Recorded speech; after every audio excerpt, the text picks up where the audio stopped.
अस्सलामुअलैकुम स्टूडेंट्स, कैसे हाल हैं आप लोगों के। उम्मीद है सब खैरियत के साथ होंगे। आज जो है हमारा लेसन केमिस्ट्री का है। हमारा चैप्टर 1 चल रहा था और जो है हमने इसको पार्ट्स में डिवाइड कर दिया है चैप्टर 1 को, क्योंकि वो जाहिर सी बात है कि समझने का चैप्टर है, केमिस्ट्री समझने का होता है तो उसमें थोड़ा टाइम लगता है। तो पहला पार्ट हमारा हो गया था, सेकंड पार्ट हो गया। तो सेकंड पार्ट में हमने कंपाउंड अच्छी तरह से पढ़ने के बाद मिक्सचर पे हम आए थे, ठीक है। तो मिक्सचर को दोबारा से कंटिन्यू करने से पहले जो है कुछ चीज़ें मैंने लास्ट लेक्चर में दी थी, जो कि मैं चाह रही थी उसको पेन से ड्रॉ करके और वो सारी चीज़ पेन से अच्छी तरह से डिस्क्राइब कर दूं आपको, ताकि एक जो दिमाग में जो है इंसान के कोई क्वेश्चंस आ जाते हैं वो सॉल्व हो जाएं। ताकि केमिस्ट्री जो है ऐसी चीज़ है कि अगर समझ में आने लगे ना तो बहुत मज़ा आता है पढ़ने में। तो वो जहाँ जहाँ क्वेश्चन आ रहे हैं, जहाँ जहाँ हमारे कोई चीज़ अटक रही है तो वहीं सॉल्व हो जाए तो वो अच्छा रहता है ना। तो जैसे हम लोगों ने लास्ट क्लास में जो है लास्ट लेक्चर में डिस्कस किया था शेल्स के बारे में। तो मैंने बताया था कि एक शेल होता है के, एल, एम और एन, इस तरह से शेल्स होते हैं। अब देखें, इसमें मैंने डायग्राम ड्रॉ की है। बीच में जो है ना, जिसमें पी और एन लिखा है, पी जो है ये प्रोटॉन है, ठीक है, और एन जो है वो न्यूट्रॉन है, और ये जो बीच का सर्कल है जिसमें प्रोटॉन और न्यूट्रॉन है ये न्यूक्लियस है, ठीक है। अब इसके गिर्द, न्यूक्लियस के गिर्द जो पहला ऑर्बिट है या पहला शेल कह लें, इसका नाम के है। जो दूसरा ऑर्बिट या दूसरा शेल है इसका नाम एल है। और जो तीसरा ऑर्बिट और तीसरा शेल है उसका नाम एम है। और जो चौथा ऑर्बिट है और चौथा शेल है उसको हम एन कहते हैं, ठीक है। तो ये चीज़, ये तो एक नॉर्मल जो है वो स्ट्रक्चर है कि किसी भी एटम का जो है वो स्ट्रक्चर किस तरीके से होता है, ठीक है। तो हमने उसको ड्रॉ कर दिया कि भाई एक एटम जो है इस तरीके से होता है, और एटम के अंदर जो है वो 3 स्मॉलेस्ट पार्टिकल्स होते हैं, प्रोटॉन, न्यूट्रॉन और इलेक्ट्रॉन। अब ये देखें, प्रोटॉन और न्यूट्रॉन जो है ना ये तो न्यूक्लियस के बीच में है, और जो शेल्स में है ना, ये शेल्स में इलेक्ट्रॉन जो होंगे उसको हम डिस्ट्रीब्यूट करेंगे कि के शेल के अंदर कितने इलेक्ट्रॉन्स आ रहे हैं, एल शेल के अंदर कितने इलेक्ट्रॉन्स आ रहे हैं, एम में कितने आ रहे हैं या एन में कितने आ रहे हैं, ठीक है। अब अगर हम कहते हैं कि किसी भी एलिमेंट का एटॉमिक नंबर क्या है, तो जो भी फॉर एग्ज़ाम्पल अगर हम देखते हैं, सोडियम ले लेते हैं, सोडियम का एटॉमिक नंबर 11 है, तो इसका मतलब उसके नंबर ऑफ़ इलेक्ट्रॉन्स भी क्या होंगे, 11 होंगे। और जो नंबर ऑफ़ इलेक्ट्रॉन्स होते हैं ना वही नंबर ऑफ़ प्रोटॉन्स होते हैं, ठीक है। तो इसका मतलब नंबर ऑफ़ प्रोटॉन्स भी क्या होंगे, 11 होंगे। और मगर इन दोनों में डिफरेंस क्या होता है कि इलेक्ट्रॉन जो होता है वो नेगेटिव चार्ज के साथ होता है और प्रोटॉन जो है पॉजिटिव चार्ज के साथ होता है, ठीक है। तो ये बात तो पता चल गई कि अगर हमें पता करना है कि नंबर ऑफ़ इलेक्ट्रॉन्स कितने हैं तो हम उसका एटॉमिक नंबर देख लेंगे, ठीक है। तो हमें नंबर ऑफ़ इलेक्ट्रॉन्स, प्रोटॉन्स दोनों पता चल जाएंगे। बट इलेक्ट्रॉन्स और प्रोटॉन्स जो हैं उनके सेम नंबर्स होते हैं, but they have opposite science. अच्छा, उसके बाद जो है नंबर ऑफ़ न्यूट्रॉन जो हैं, अब अगर कोई कहता है कि भाई मास नंबर बताएं इसका क्या है, या इसका मास कितना है इस एलिमेंट का या इस एटम का, तो हम कहते हैं कि अच्छा ठीक है, तो जो न्यूक्लियस के अंदर नंबर ऑफ़ प्रोटॉन्स हैं उसमें हम नंबर ऑफ़ न्यूट्रॉन्स को प्लस कर देते हैं। तो जब इन दोनों को प्लस करते हैं तो हमारे पास उसका मास नंबर या मास निकल आता है, ठीक है।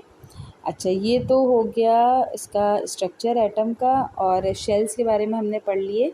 और हमने ये कहा कि ये जो ऑर्बिट्स हैं या शेल्स हैं इसके अंदर इलेक्ट्रॉन्स रिवॉल्व करते हैं, यानी घूमते हैं अराउंड द न्यूक्लियस, ठीक है। जस्ट लाइक जैसे सन के गिर्द जो है सारे प्लैनेट्स जो हैं वो मूव कर रहे हैं, तो बिल्कुल वैसे ही जो है वो समझे न्यूक्लियस जो है वो इन द सेंटर है, और जितने इलेक्ट्रॉन्स हैं उसके इर्द गिर्द एक ऑर्बिट में जो है रिवॉल्व कर रहे हैं। अच्छा, शेल्स जो है हमारे पास, एक के शेल है, ये देखिए नीचे की तरफ आ जाए, यहाँ पे शेल्स और सब शेल्स लिखा है ना, तो एक हमारे पास शेल्स है और एक हमारे पास सब शेल्स है, ठीक है। अब शेल्स में हमारे पास के, एल, एम, एन है।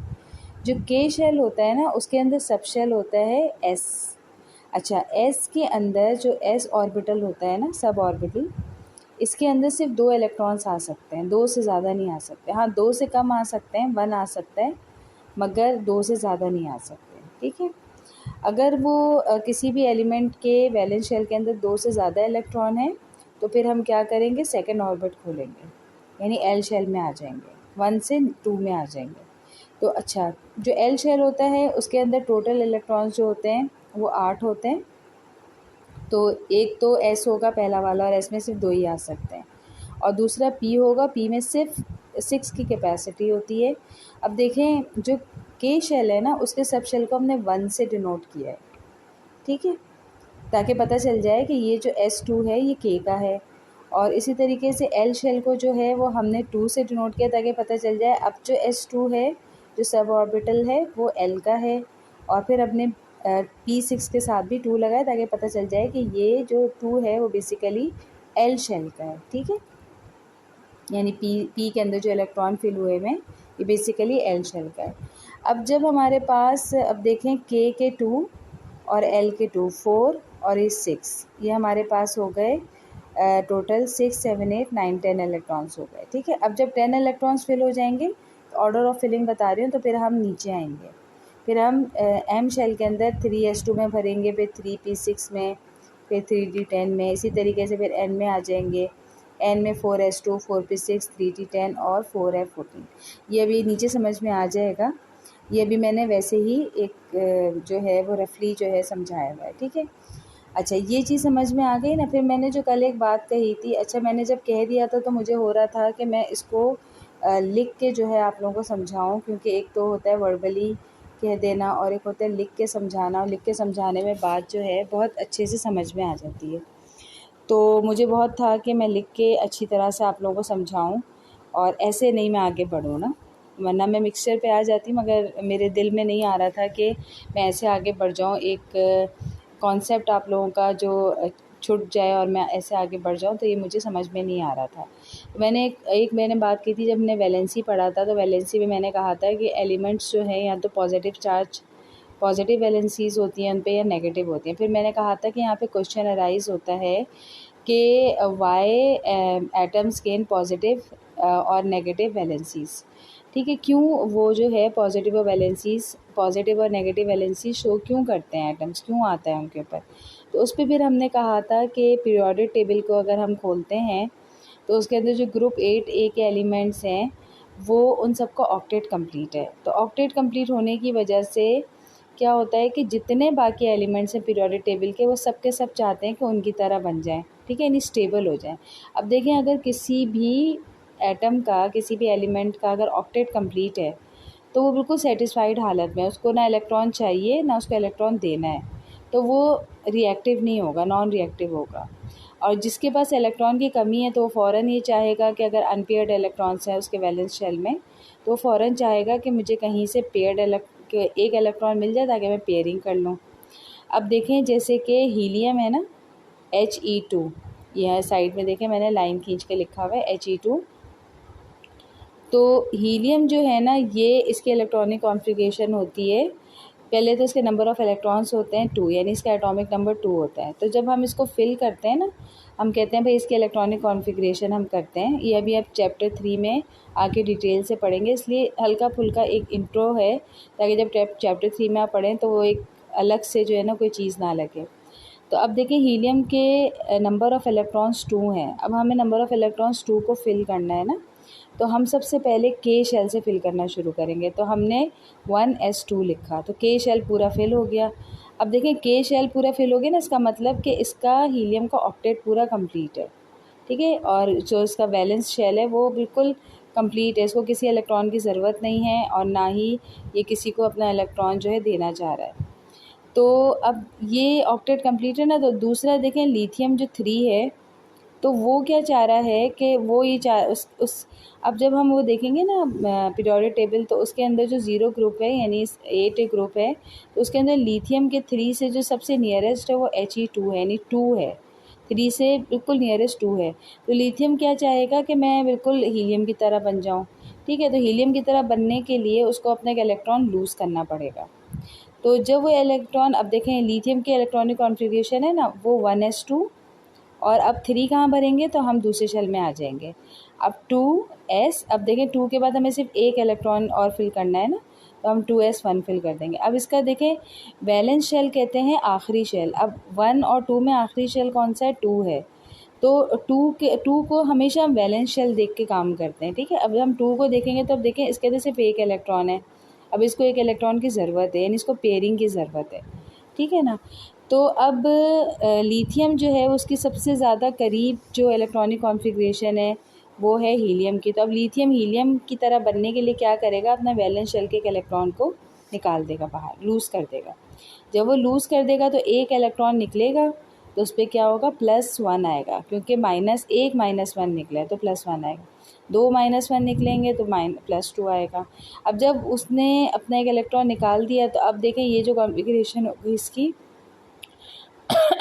एक्सक्यूज़ मी, अब ये जो कॉन्फ़िगरेशन हो गई इसमें अब ये देखें लिथियम पे 2 आ गया है और +1 चार्ज आ गया। जब +1 चार्ज होगा तो इसकी जो नंबर ऑफ़ इलेक्ट्रॉन्स होंगे वो 2 हो जाएंगे, ठीक है।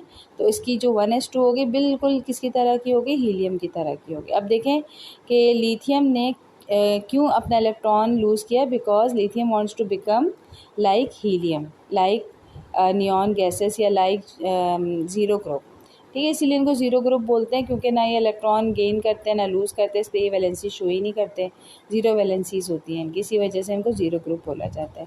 अब नीचे देखें आर्गन पे आ जाएं, 18 है और इसके इलेक्ट्रॉनिक कॉन्फ़िगरेशन हम करेंगे। इसके इलेक्ट्रॉनिक कॉन्फ़िगरेशन मींस कि इलेक्ट्रॉन्स को मतलब शेल्स के अंदर फिल करना ऑर्डर वाइज, ऑर्डरली फिल करना, यानी कि ऊपर से नीचे की तरफ। तो सबसे पहले हम के शेल में फिल करेंगे 1s2। अब के शेल पूरा कंप्लीट हो गया, अब हम नीचे आएंगे 2s2 2p6, एल शेल भी कंप्लीट हो गया, हमें 18 भरने हैं, ठीक है।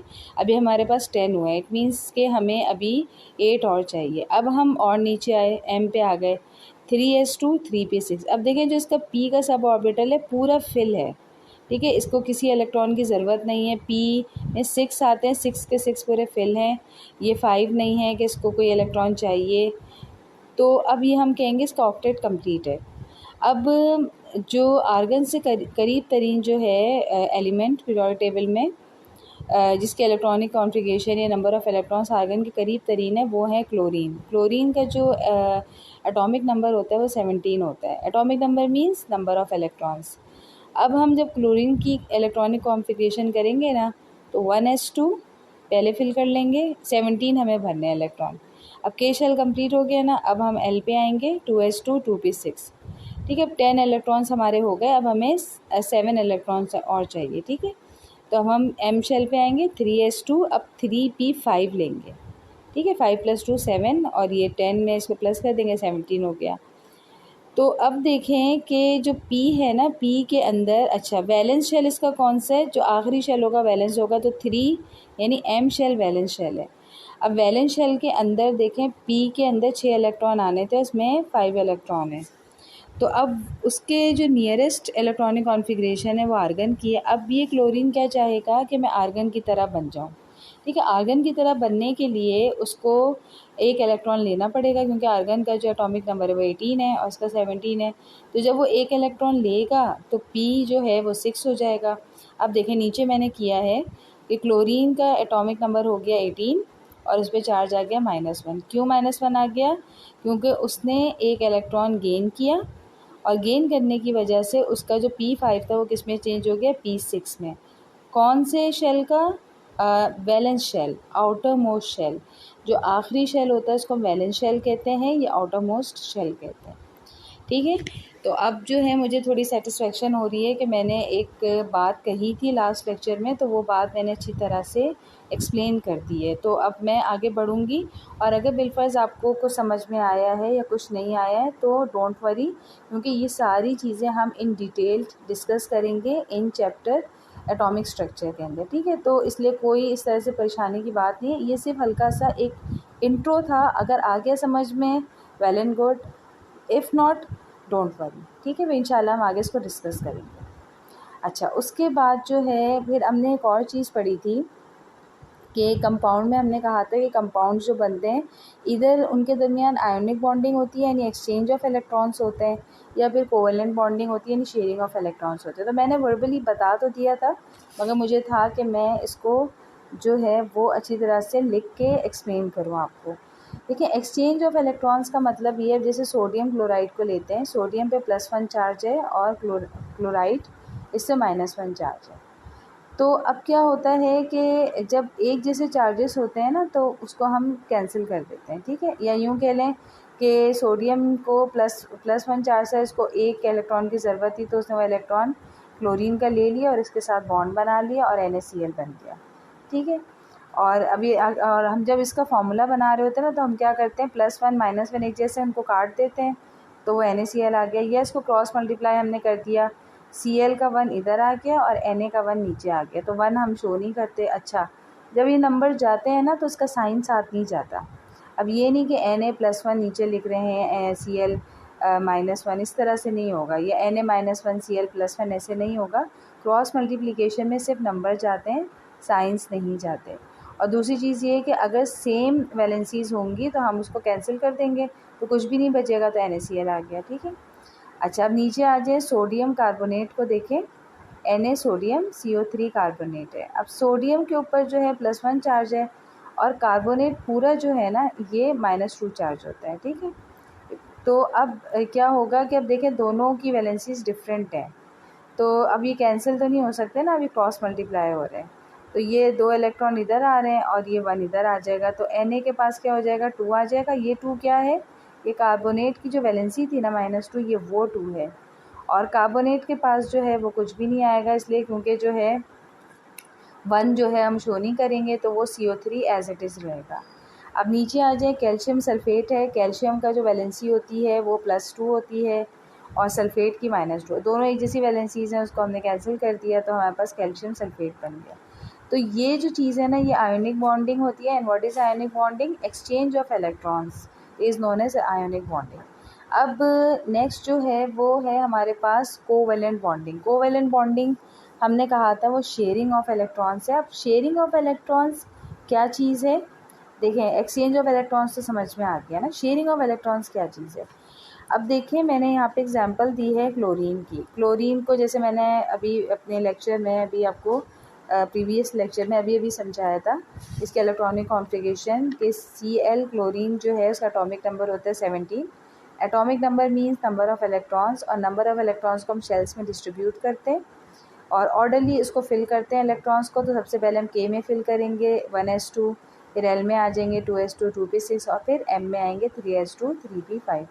और जो आखिरी शेल होता है, अब इसमें 1 2 3 हमारा आखिरी शेल है, तो इसको हम वैलेंस शेल या आउटरमोस्ट शेल बोलते हैं, ठीक है। तो अब ये देखें कि इसमें क्लोरीन के अंदर आखिरी शेल के अंदर 7 इलेक्ट्रॉन्स हैं। तो मैंने क्लोरीन, अब ये Cl2 है मॉलिक्यूल, ठीक है, Cl2 क्लोरीन का मॉलिक्यूल है, तो इसका मतलब इसमें 2 क्लोरीन है। तो एक क्लोरीन के इलेक्ट्रॉन्स को मैंने जो है वो डॉट से शो कर दिया है और दूसरे क्लोरीन के इलेक्ट्रॉन्स को मैंने क्रॉस से शो कर दिया ताकि थोड़ा सा डिस्टिंग्विश हो सके। अब देखें, जब मैंने इसको इलेक्ट्रॉन्स को इसके ड्रॉ किया तो जो डॉट वाला है, देखें 1 2 2 इलेक्ट्रॉन हो गए, 3 4 5 6 7, क्योंकि वैलेंस शेल में 7 इलेक्ट्रॉन्स है ना, तो हम इसको 7 इलेक्ट्रॉन इस तरह से फिल करेंगे। अब देखें, जो डॉट वाला क्लोरीन है ना, उसमें ये ऊपर के 2 इलेक्ट्रॉन पेयर में, ये साइड वाले भी पेयर में, नीचे वाले पेयर में, मगर जो इस तरफ वाला है ये पेयर में नहीं है, ये जो है अकेला है, ठीक है ना। तो अब ये चाहेगा फ़ौरन कि किसी से ये अपनी शेयरिंग करे, ठीक है। तो अब ये वाला जो क्लोरीन है, ज़ाहिर सी बात है सेम इलेक्ट्रॉनिक कॉन्फ़िगरेशन है, इसके वैलेंस शेल में जो है 7 इलेक्ट्रॉन्स हैं, तो हमने दो इलेक्ट्रॉन पेयर में, दो पेयर में और एक जो है वो अनपेयर्ड है। तो अब ये अनपेयर्ड इलेक्ट्रॉन इस अनपेयर्ड इलेक्ट्रॉन के साथ शेयरिंग करेगा। तो अब जब ये इलेक्ट्रॉन जो है ना, ये वाला इलेक्ट्रॉन जब इधर आएगा तो ये पूरा जो है 8 हो जाएगा, ठीक है, 8 हो जाएगा, और जब ये इलेक्ट्रॉन इधर चला जाएगा तो ये भी 8 हो जाएगा, तो ये शेयरिंग हो गई। तो ये हमने दिखाया कि शेयरिंग के ज़रिए Cl मिला और ये Cl2 जो है हमारे पास ये क्लोरीन का मॉलिक्यूल बन गया, ठीक है ना। ये तो हमारे प्रीवियस लेक्चर के अंदर कुछ बातें थी, उसको हमने डिस्कस किया है यहाँ पे। अब हम अपने लेसन पे आ जाते हैं, ठीक है। असल में जो है वो लेसन हमारा है मिक्सचर का, ठीक है। असल में केमिस्ट्री जो है ना वो जितना ज़्यादा हमारा कॉन्सेप्ट क्लियर होता जाएगा ना केमिस्ट्री में, तो केमिस्ट्री बहुत मज़े की लगती है। केमिस्ट्री जो है is not a hard subject, बल्कि it is very interesting subject. और अगर समझ में आने लगे तो बहुत मज़ा आता है इसको पढ़ने में भी, इसका न्यूमेरिकल सॉल्व करने में भी, इक्वेशंस को बैलेंस करने में, हर चीज़ में बहुत मज़ा आता है, मगर ये कि बात हमें अच्छी तरह से क्लियर हो जाए माइंड में, उसके बाद फिर ठीक है। मिक्सचर हमने लास्ट टाइम काफ़ी सारा इसका मिक्सचर के बारे में बता दिया था, आज हम इसकी डेफिनेशन से पढ़ते हैं।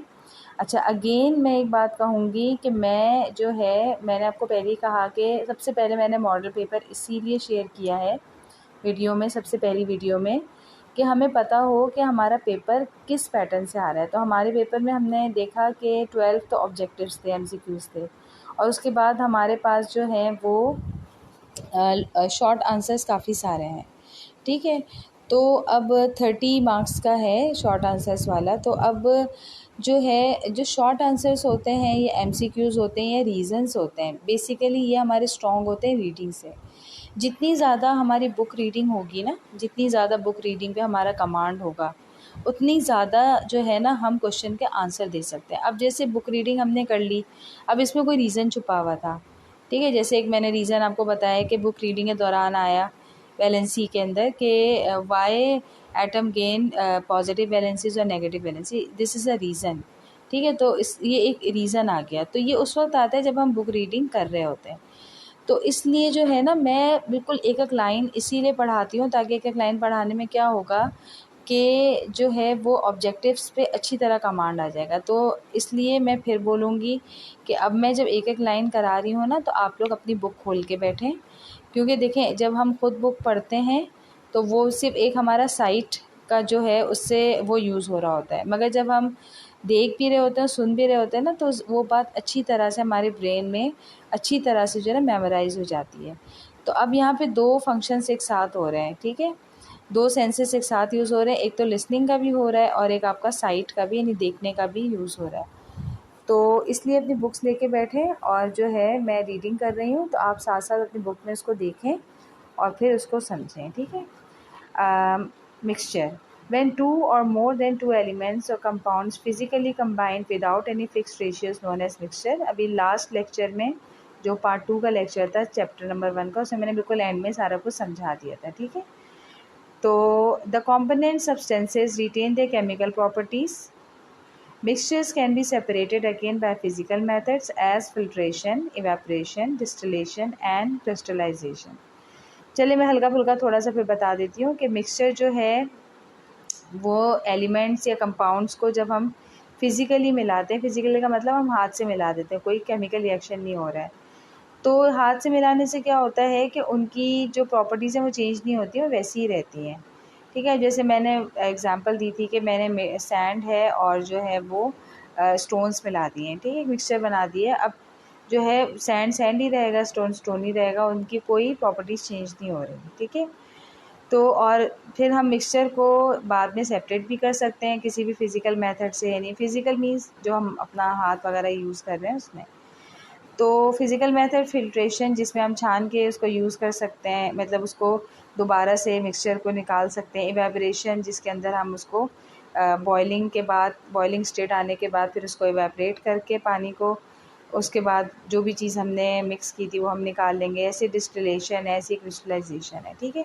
तो ये सारे प्रोसेस हैं, ये डिस्टिलेशन क्रिस्टलाइजेशन हम सब पढ़ेंगे कि क्या चीज़ होती है क्रिस्टलाइजेशन, डिस्टिलेशन वगैरह, ठीक है। इसलिए परेशान ना हो, अभी फ़िलहाल इतना ही अब ज़हन में रखें कि मिक्सचर्स को हम कौन कौन से फ़िज़िकल मीन्स से सेपरेट कर सकते हैं। जैसे फ़िल्ट्रेशन है, इवेपोरेशन है, डिस्टिलेशन है, क्रिस्टलाइजेशन है।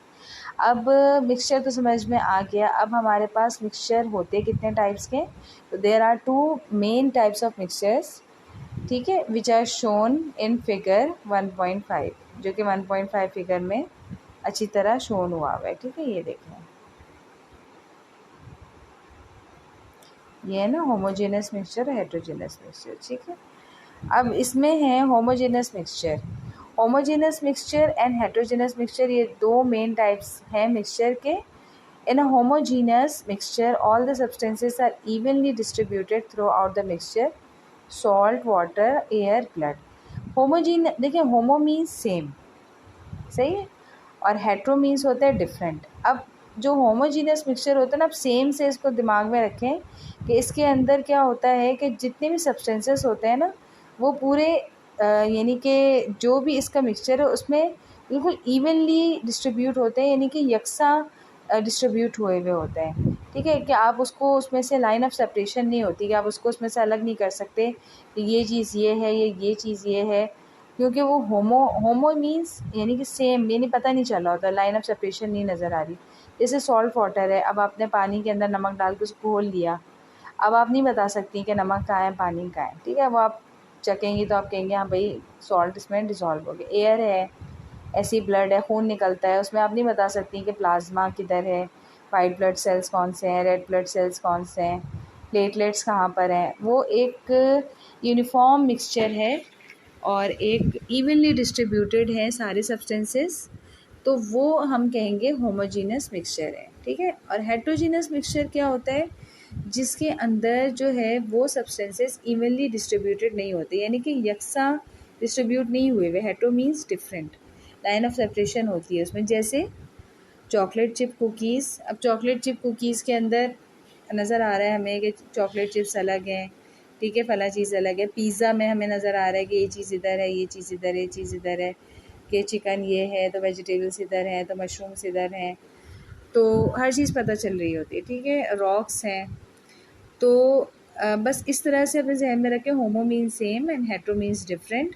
और होमो यानी कि नो लाइन ऑफ सेपरेशन और substances are evenly distributed in the mixture, and heterogeneous, hetero means different and have line of separation, and they are not evenly distributed. The substances of the heterogeneous mixture is not evenly distributed in the mixture, ठीक है। Examples भी दे दी और ये देखें ये समझा भी दिया। होमोजीनियस मिक्सचर में देखें एक जैसे सारे हैं और डिस्ट्रीब्यूट हुए हैं, और हेट्रोजीनियस में कुछ यूँ है तो कुछ यूँ है, कुछ यानी अलग अलग है, ठीक है, टाइप्स ऑफ मिक्सचर हो गए। अब ये हमारे पास है डिफ्रेंशिएट बिटवीन एलिमेंट, कंपाउंड और मिक्सचर। देखिए एलिमेंट भी हमने पढ़ लिया, कंपाउंड भी पढ़ लिया और मिक्सचर भी पढ़ लिया, अब इसको समझाने की ज़रूरत नहीं है, अब हम इसको रीड करते हैं।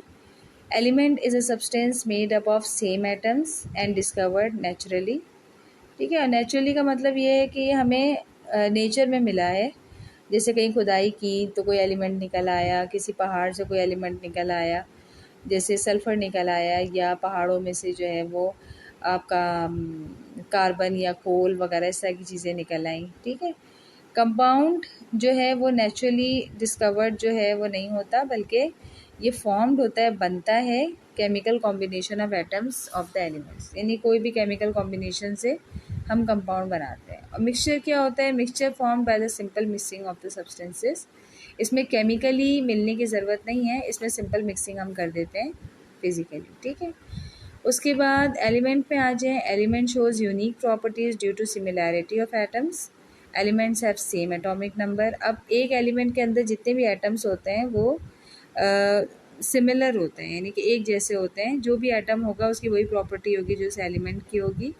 और एलिमेंट्स जो होते हैं उनके एटॉमिक नंबर, जो भी एटम्स उसके अंदर होते हैं सबके सेम होते हैं।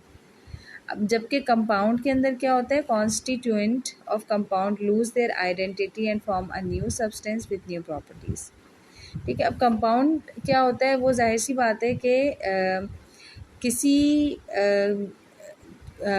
कोई भी एलिमेंट्स के मिलने से वो कंपाउंड बन रहा है, केमिकली बन रहा है।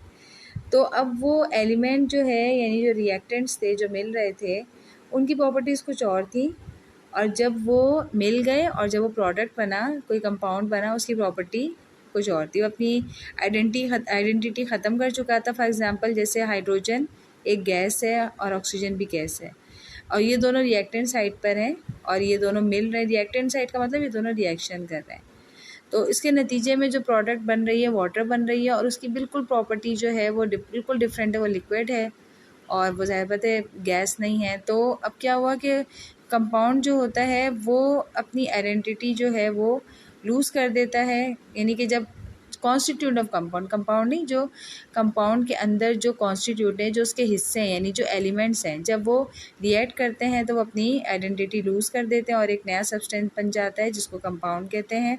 उसकी अपनी प्रॉपर्टीज़ होती हैं। और कंपाउंड जैसे हमने पहले पढ़ा था उसका फिक्स्ड रेशियो होता है by mass. Mixture constitute of mixtures retain their properties in mixture. अब इसको कोई केमिकली तो हम नहीं मिला रहे, हाथ से हमने मिला दिया, जैसे ही मिला दिया तो इसकी प्रॉपर्टीज़ चेंज नहीं होगी, ठीक है। जैसे मैंने एग्जांपल के तौर पे आपको बताया, अब जैसे वाटर के अंदर मैंने जो है वो स्टोन्स डाल दिए। ठीक है, स्टोन्स डाल दिए हमने, केमिकली इनको नहीं मिलाया। अब स्टोन्स डालने के बाद क्या हुआ, जब मुझे उसको अलग करना होगा तो मैं पानी को अलग कर लूँगी और उसको स्टोन्स को अलग कर लूँगी। स्टोन की अपनी प्रॉपर्टी रहेगी, वाटर की अपनी रहेगी, और इनकी कोई फिक्स कॉम्पोजिशन नहीं होती बाय मास। ठीक है, कॉम्पोजिशन का मतलब मिलना इनका। Elements have same atomic number and can not decompose into simple substances by ordinary means. ठीक है, एलिमेंट जो है उनके सेम एटॉमिक नंबर होते हैं और उनको हम जो है किसी भी, एक मिनट में वाईफाई बंद कर दूं ताकि एड्स आना बंद हो जाए। ठीक है, तो अब जो है एलिमेंट जो है उसके अंदर जितने भी एटम्स होते हैं उनका एटॉमिक नंबर सेम होता है और उसको हम सिंपल सब्सटेंस में नहीं तोड़ सकते किसी भी ऑर्डिनरी तरीके से, यानी केमिकली उसको हम नहीं तोड़ सकते। ठीक है, और components can not be separated by physical means. अब इसके जो कंपोनेंट्स हैं, जो इसके जो कॉन्स्टिट्यूएंट्स हैं, जो इसके जो चीज़ें मिल के जिन्होंने कंपाउंड्स बनाई हैं, तो वो जो है उसको हम फिजिकली नहीं अलग कर सकते। अब पानी है, वाटर के अंदर मैं अगर बोलूँ कि आप हाइड्रोजन अलग कर दें और ऑक्सीजन अलग कर दें, it is impossible for you to separate hydrogen and oxygen. ठीक है, इसलिए क्योंकि वो तो एक चीज़ बन चुकी है, तो अब उसको हम फिज़िकली नहीं कर सकते। हाँ, केमिकली जो है वो हम देखेंगे कि भाई किस तरीके से हम उसको केमिकली कर सकते हैं, कोई कैटलिस्ट डाल दें या कोई किसी कंपाउंड से रिएक्शन करा दें या फिर उसको कोई और किसी और प्रोसेस के ज़रिए जो है उसको गुजार के उसको हम केमिकली यानी उसको सेपरेट कर सकते हैं, फिज़िकली हम सेपरेट नहीं कर सकते। ठीक है, अच्छा, the components can be separated by physical means. Mixture में जो है हम उसको अपने हाथ से सेपरेट कर लेते हैं। ठीक है, ये सारी चीज़ें हमने पढ़ ली थी पहले, मगर फिर भी मैंने वर्बली थोड़ा थोड़ा बता दिया। ठीक है, अब नेक्स्ट टॉपिक है हमारा, अच्छा ठीक है, ये एलिमेंट अभी चल रहा है, एलिमेंट, कंपाउंड और मिक्सचर। ठीक है, अच्छा एक चीज़ ये है कि पेपर में आमतौर से जो डिफ्रेंशिएट आता है ना, 3 to 4 आते हैं, तो 4 याद कर लें आप, समझ सारे लें, 4 याद कर लें। अगर जैसे बिलफर्स्ट 3 आते हैं तो 4 याद कर लें ताकि अगर एक भूल भी जाए तो कम से कम 3 तो लिख सकें ना। अच्छा, element represented by symbols which are abbreviations for the names of elements. हमने बता दिया था कि एलिमेंट्स को हम जो है सिंबल्स में रिप्रेजेंट करते हैं, जैसे कि सोडियम है तो उसका Na सिंबल दे देंगे। ठीक है, तो Na जो है वो एब्रीविएशन है सोडियम का। कंपाउंड को हम केमिकल फार्मूला से प्रेजेंट करते हैं।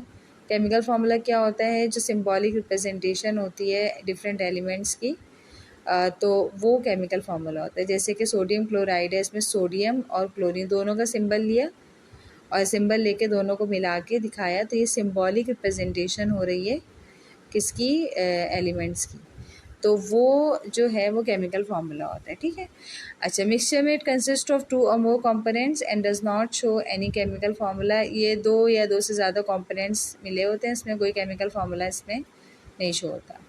एलिमेंट आर होमोजीनस, होमोजीनस यानी कोई लाइन ऑफ सेपरेशन नहीं है, इसमें जितने भी सब्सटेंसेस हैं वो इवनली डिस्ट्रीब्यूटेड हैं। Compounds have homogeneous composition, compounds भी होमोजीनस होते हैं।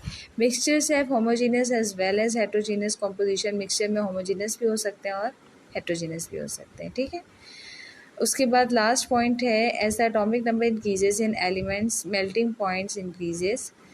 कह रहे हैं कि जैसे जैसे एटॉमिक नंबर जो है इंक्रीज़ होगा वैसे वैसे मेल्टिंग पॉइंट भी क्या होगा, इंक्रीज़ होगा। ठीक है, ये हम पढ़ेंगे कि मेल्टिंग पॉइंट या बॉइलिंग पॉइंट क्यों इंक्रीज़ होते हैं। Compounds have sharp and fixed melting points, compounds में अच्छे शार्प और फिक्स्ड मेल्टिंग पॉइंट्स होते हैं। ठीक है, mixtures do not have sharp and fixed melting points, mixture के जो है शार्प और फिक्स्ड मेल्टिंग पॉइंट्स नहीं होते। ठीक है, ये हमारा एक डिफ्रेंशिएट का टॉपिक ख़त्म हुआ। नीचे टेस्ट योर सेल्फ है। Number 1, how you can differentiate between matter and substance. ठीक है, मैटर और सब्सटेंस में किस तरीके से डिफ्रेंशिएट कर सकते हैं। What elements do the following compound contains. अभी जो नीचे एलिमेंट कंपाउंड्स के नाम लिखे हैं इसमें कौन कौन से एलिमेंट्स यूज़ हो रहे हैं। वॉशिंग सोडा हम पढ़ चुके थे, इसका फार्मूला, तो वो फार्मूला देखें, उसमें देखें कि कौन कौन से एलिमेंट यूज़ हो रहे हैं वो लिखते हैं। शुगर, इसका फार्मूला भी आप पढ़ चुके हैं। ठीक है, सैंड क्या है शुगर का, ठीक है, शुगर का है C12H2211। तो इसके अंदर जो एलिमेंट्स यूज़ हो रहे हैं वो कार्बन और हाइड्रोजन है। ठीक, सैंड, सिलिकॉन डाइऑक्साइड, SiO2, इसके अंदर कौन कौन से एलिमेंट्स यूज़ हो रहे हैं, सिलिकॉन और ऑक्सीजन। ऐसे कॉस्टिक सोडा है। ठीक है, ये देख लें पीछे से, कॉस्टिक सोडा, वॉशिंग सोडा, और जो है उसके बाद इसको एलिमेंट्स को निकाल के इसको लिखना है बस। ठीक, उसके बाद नेक्स्ट क्वेश्चन है identify mixture element and compound from the following.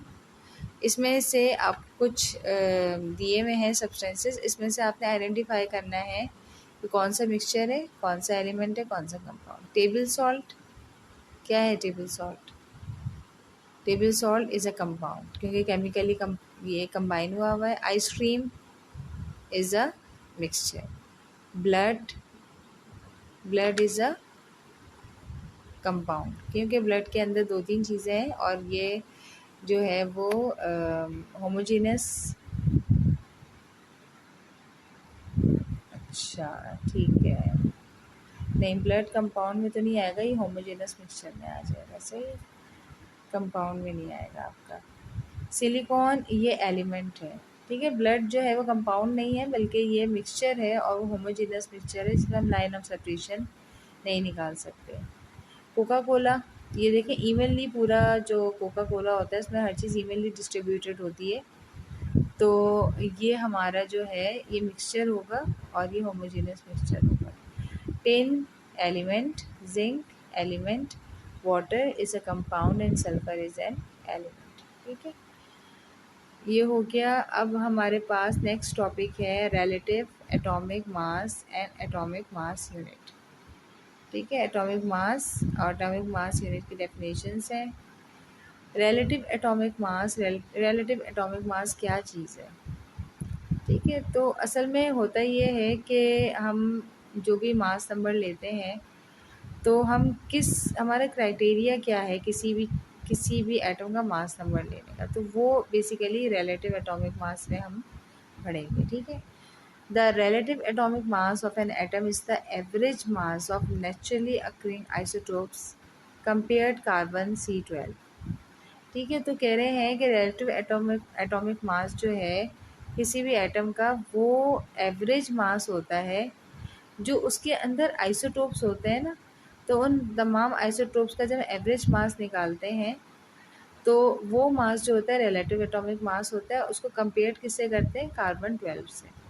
ठीक है, अब इसका फॉर्मूला देख लें, AR यानी relative atomic mass, average mass of an atom of the element, किसी भी एलिमेंट के अंदर जितने भी एटम्स हैं उन सब के मासेस को हम प्लस कर देंगे यानी आइसोटोप्स उनके। उसके बाद नीचे अब हम कंपेयर किससे कर रहे हैं? कार्बन से ना, तो हम लिख देंगे 1/12 into the mass of 1 atom of carbon. ठीक है, तो 1 एटम ऑफ कार्बन का मास कितना होता है? 12 होता है। तो उसके बाद जो है the unit of relative atomic mass is atomic mass unit with symbol AMU। Atomic mass जो रिलेटिव एटॉमिक मास है उसकी जो यूनिट है वो AMU में होती है और 1 AMU किसके बराबर होता है? 1.66 इंटू 10⁻24 ग्राम्स के। ठीक है, ये देखिए नज़र आ रहा है सही। अच्छा, ठीक है, ये बात समझ में आ गई, इसको याद कर लें।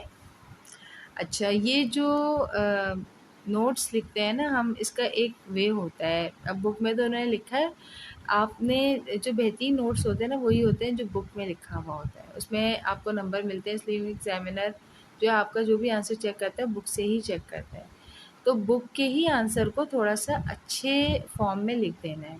अब जैसे रिलेटिव एटॉमिक मास है ना, उसके नीचे एक सब हेडिंग डाल दें डेफिनेशन की।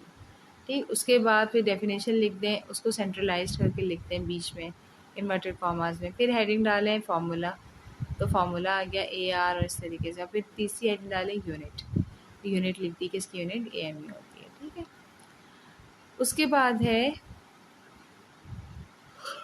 बाद है empirical formula and molecular formula. ठीक है, empirical formula and molecular formula क्या चीज़ है? एम्पेरिकल फार्मूला थोड़ा सा वर्बली में बता दूं कि सिंपलेस्ट फार्मूले को एम्पेरिकल फार्मूला कहते हैं। ठीक है, और जो मॉलिक्यूलर फार्मूला होता है वो जो भी हमारे पास जो कंपाउंड होता है तो उसके फार्मूले को हम मॉलिक्यूलर फार्मूला कहते हैं, ठीक है। The compounds are represented by chemical formula as elements are represented by symbols with respect to valencies, ठीक है। तो कह रहे हैं कंपाउंड्स जो है उसको हम रिप्रेजेंट करते हैं केमिकल फार्मूला से, और वो केमिकल फार्मूला में क्या चीज़ रिप्रेजेंट हो रही होती है, जो भी एलिमेंट्स होते हैं वो विद रिस्पेक्ट मतलब वो बाय मीन्स ऑफ सिंबल्स वो उसमें शो हो रहे होते हैं, ठीक है। यानी कि इसमें कह रहे हैं कंपाउंड को हम केमिकल फार्मूला से रिप्रेजेंट करते हैं, और कंपाउंड के अंदर जो एलिमेंट्स होते हैं तो वो अपने सिंबॉलिक रिप्रेजेंटेशन हो रही होती है उसकी विद रिस्पेक्ट टू वैलेंसीज के रिस्पेक्ट्स के। यानी कि valencies with respect to valencies means हमेशा जब भी कंपाउंड बनाते हैं ना हम, तो नेगेटिव पहले कभी नहीं लाते, हमेशा पॉजिटिव रखते हैं फिर नेगेटिव लाते हैं। जैसे सोडियम क्लोराइड है Na पॉजिटिव और Cl नेगेटिव, कैल्शियम फॉस्फेट है, पोटेशियम ब्रोमाइड है, ठीक है, उसके बाद कैल्शियम आयोडाइड है। तो इन सब में हम पहले पॉजिटिव रखेंगे फिर नेगेटिव लाएंगे। उसके बाद chemical formula are of two types, empirical formula and molecular formula. अब कह रहे हैं केमिकल फार्मूला दो तरह के हमारे पास, एक हमारे पास एम्पेरिकल फार्मूला है और एक हमारे पास मॉलिक्यूलर फार्मूला है, ठीक है। मेरे ख्याल से आज यहीं तक लेसन रखते हैं, फिर इंशाल्लाह ताला एम्पेरिकल फार्मूला से कल से हम स्टार्ट करेंगे, ठीक है। तो ठीक है, लास्ट लेसन में हमने क्या कहा कि केमिकल फार्मूला जो है वो टू टाइप्स के हैं, एक एम्पेरिकल फार्मूला है and other is molecular formula. चलिए थोड़ा सा क्वेश्चन पूछती हूँ मैं, ताकि थोड़ा सा ब्रेन स्टॉर्मिंग भी हो जाए, ठीक है।